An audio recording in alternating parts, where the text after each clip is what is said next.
Welcome to this edition of School Matters. I'm Joni Kopis, and today we have three guests who were very instrumental in the school district receiving the National School District of Character Award.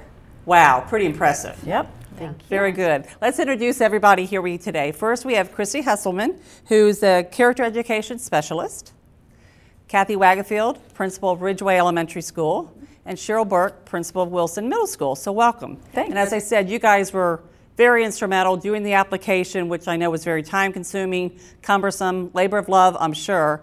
But it was a lot to do that process, wasn't it, Chrissy? It was a lot of work, but we spent a lot of time together. You know, it's one of those things where you write and then you fix it and you reread it and then you fix it again. But it was a lot of fun because the three of us bouncing our ideas off each other all the time seemed to work out for us. And you can never have, I think, enough eyes when you're doing that kind of a application, because attention to detail is critical. Yeah, and I think the great thing is we got to see what every building was doing. Mm-hmm. We put all that information into the grant, so it was really neat to see all the different initiatives going on. And to get here first, Cheryl, last year you apply first for the state. And Yes. we won the state national, or the state district of character last year, and then we were up for the national award. So we actually wrote the first application 2 years ago. We were nominated for the award and did not receive it. And then this year we just had to do some tweaking to that application. And when you say tweak, you had an evaluator come to the district last year to visit, to see our character in action, and then they gave you some feedback and recommendations for this year. Right. We really needed to think about service learning, and we worked on that piece. And we also worked on more parental involvement, more community involvement. Those were some things that were targets for us. And all that, the premise of it all was the 11 principles of character. And that sort of drove the whole application process. Correct.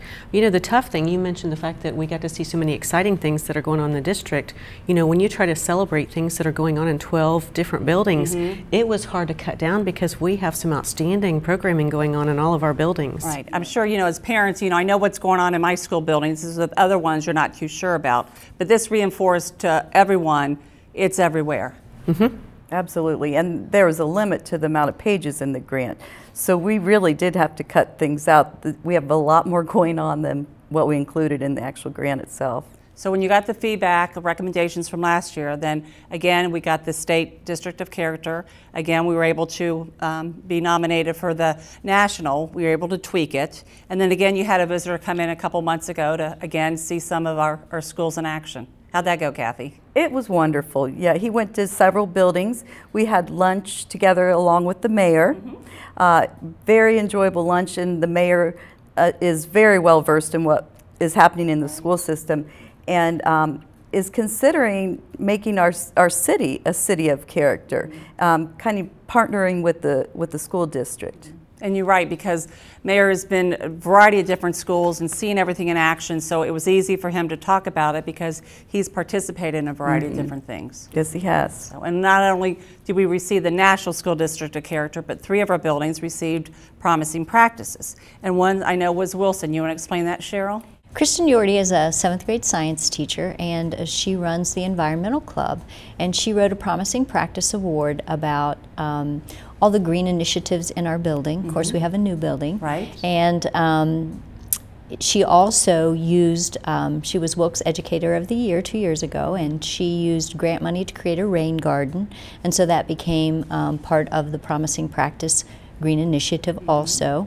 She has a tree, a paper tree that the art teacher helped her make in the lobby of the building, and they are counting the amount of recycling, and every time they reach a particular goal they add another leaf to that tree. It's how many trees they are saving through the recycling program.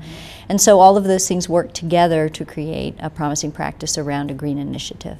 That's great. And then Ridgeway Elementary, I know that you won one as well. We did. First grade teacher Christina Denon Mapes, along with Abby Minnick, first year teacher, they wrote a grant for character days. We have them at the high school, but they created them for the elementary school for K1, 2, and 3 for right now.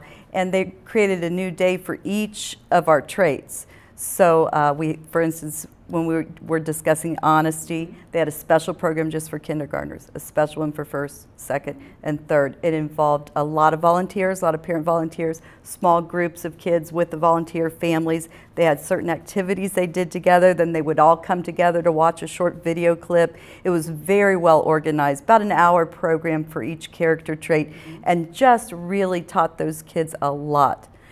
It's been wonderful. Good. And then the third promising practice was from the Hamilton Freshman Building, which you have an office out of. So you want to explain what Chris Thompson did? Absolutely. It was also based on the whole character idea, character day idea that we've been doing since the beginning. But each year we do one, we try to look at reinventing it and making it better. So this year a team sat down, there are about 4 or 5 of us on that team, and we decided to reinvent the character day for the 9th graders. So we started out the morning with a whole piece on bullying. They watched a movie about bullying and the devastating effects it can have on people. Then we brought in Cincinnati Bell Technology Services and the Butler County Prosecutor's Office Juvenile Division, and they talked to the kids about the legal and technical aspects behind bullying. But then the rest of the day was spent on all these relationship building activities. They worked on the multiple intelligences in the classrooms and found a variety of different activities they did within there. And it was so much fun because by the end of the day, the teachers and the students all felt so much warmer about each other. It was really successful. Again, you said Chris Thompson wrote it with the help of Amy Naylor. And next year we're going to do it again, but we're going to do it again sooner so that hopefully it has a longer lasting impact for the students. Well, and you mentioned a couple social agencies or organizations. You mentioned parents. You mentioned the Harry T. Wilkes grant that Kristen won. It's bigger than the schools. So many people have their hands in character, and I think that's probably one of the reasons we won the National School District of Character, because it's not only the school district, but we have reached out to so many different other audiences, and they've all really bought into the program. Absolutely. Yeah. We just had an Adopt a School meeting where we were talking about expanding our awards at the end of the year for 8th graders at Wilson, and we're going to develop a Partners Award that is going to be a Mind, Body, Spirit Award, which speaks to character issues. Right. And so we're excited about that. It is expanding. It is reaching other places just besides our buildings. Probably the biggest outreach would be the Fill the Bus that we've done for 3 or 4 years now. So Chrissy, let's talk about the Fill the Bus, because that's one of our major initiatives for character education. Let's talk about the history of that and how it has grown. Well, we've just finished our third year, I'm sorry. Right. The first year we really got organized on it, and we started with doing lesson plans in the classrooms, teaching the kids about hunger, because hunger is different, you know, whether you're talking about local hunger or global hunger. But then we went to the task of collecting food and hygiene products from students all over the district, and that year was our biggest year, but it was also our longest collection period. And the coldest year. Yeah, although we didn't have the snow that year. That's right. But yeah, so we did great that year, and each year we've tweaked that a little bit. So now we are up to over 100,000 pounds of products we've collected. That's amazing. But then it just keeps expanding. I know Kathy in her building over at Ridgeway did something very special this year that I know she'll talk about. But it's just so much fun because this year, you know, you talk about city buy-in. The first year it was basically the students and the staff. Right. But the second year we had churches, we had the city, we had Adopt a School partners. So many Rotary people. Club collected, I think, this year. Yeah, they collected as well. this year. The mayor showed up in his van with all kinds of boxes. in the city. So lots of people are excited about helping us with that right now. And we made a deliberate effort to do it in February, when their, if you will, cupboards are bare after the holidays. And they said that's been a really big plus to them to replenish their shelves. And the theme has been great because we call it a gift from the heart, which really touches the students and helps them to understand, you know, the importance of compassion and giving to others. Right. And again, along with the Fill the Bus, you know, and the whole world hunger, you did an interesting program this year, Empty Bowls. Explain a little bit about that. It was wonderful. Coordinated by art teacher Terry Toney, and she will give the credit to a school teacher in Michigan who created the program years ago. And what it is the kids made actual ceramic bowls, lovely bowls. We have a kiln, so we were able to fire them. We had probably 300 bowls donated from our children, as well as a bunch of local artists from the fitness center. People paid $10 to come. They could get a bowl of soup in their nice bowl and a bowl to take home with them. All the soup was donated. We had, again, community outreach and support. We had a local restaurant donate all the rolls. Drinks were donated by another restaurant. So it was just a 2 or 3 hour period where people could come in, pick out their own special bowl, have some soup, some fellowship, and take it home with them. And the whole purpose, we gave them a little card with it that said, you know, take this bowl home and sit it somewhere now that it's empty, as a reminder that there's always empty bowls in our community, in our state, in our nation, and across the globe. So it had a great impact. We were able to give $1,000 to Shared Harvest and $1,000 to Open Door Pantry, just from those few hours that we were open. So we were excited. I think the city would like to partner with us next year in doing it citywide with all of the school buildings and city personnel. And I know Mayor Ryan mentioned, Mayor Mueller mentioned last week his empty bowl, and he always throws his spare change in there, and then he's going to donate that to Shared Harvest or somewhere. So Correct. It's a constant reminder. So yeah, and it'd be great to expand that district-wide as well. We talk about character, and you know, we say it's for the students, but I mean, do you see it hitting your staff, your parents? I mean, we talk about the community and we think it's trickling, but Cheryl, do you have any examples of how it's working in your school? Well, I think students? It's critically important for teachers to be good role models for students, and right away I thought about Heather Fenton in my building, who teaches good manners every day and models that for her students. When she collects papers, every student handing her a paper, she's saying thank you, thank you. Just simple things like that. Teachers, that we all take for granted. Right, we take them for granted, and good modeling, I think, really is a great teaching tool. And so those kinds of things are happening. And at this point where we are with character education, we really have infused many of those things into the curriculum, discussions about texts that we're reading, word problems in math classes even. We just really have infused all of that into our curriculum, discussions about history, and we're just working toward really getting students to become good citizens. And you guys have all presented at regional or state conferences. I know people come up to you and say, how do you add just one more thing to your plate? How does that work? But Kathy, it's so ingrained, and it's not an extra lesson, it's part of the lesson. It's absolutely not an extra lesson. It is very carefully woven into the curricula, and that is done through our instruction department, who has spent hours and hours on that, and through our teachers. It's part of math, it's part of language arts, it's part of everything we do. It is getting better and better. I think right now we're working on integrating it even more into our math. And fine arts, you know, you talked about the empty bowls with the kiln and what have you, but you've got your choirs singing about character. I mean, so it is just spread really throughout, but it's not really something you have to work hard towards, because it's just a nice blend into everything. Don't you agree? I agree, and you know, it was funny when we were working on the application and the national evaluator came, Lauren Sprague, the director of fine arts, sent me this email, and you know, I think people are so conscious of making sure we know that they're including it. He sent me a packet that was 4 or 5 pages long at least of all the ways that his different teachers were tying it, you know, tying character education into. Teachers, yes, and I was able to share that, and the evaluator was just so impressed, because you know, last year when he came, the one piece we really talked about was service learning.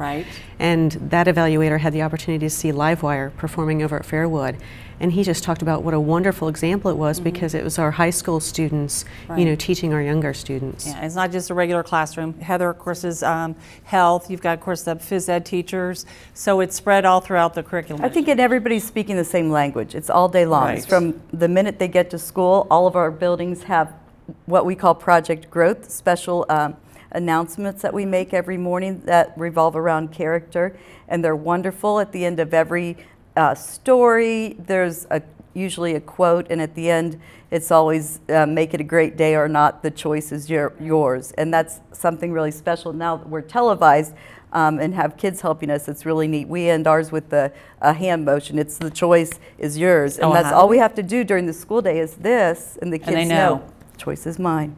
And then they take that home, and if they're in the neighborhood playground, whatever, they'll be doing the same thing. And you got an interesting email after your boys' basketball team was in the GMC tournament. Talk about that, because that's pretty neat. Well, the morning after the 8th grade team won for the second year the GMC championship, I received an email from a Sycamore parent, and the email really just communicated that she thought the boys were great sports, and it took some sting out of the the loss.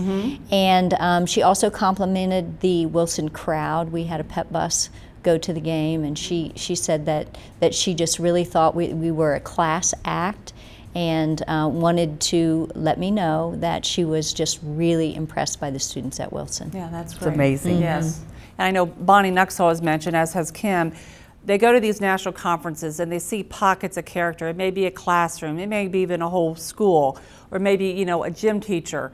But I think what sets us apart, it is district-wide, and as you said, it spreads out, you know, no matter where you are, people are seeing it in action. Well, we're so fortunate to work where a superintendent, Mrs. Baker, really believes in her heart passionately about character education, and that is why we've been so successful. Right. Because it has to start at the top. Yes. Very much so. Yes.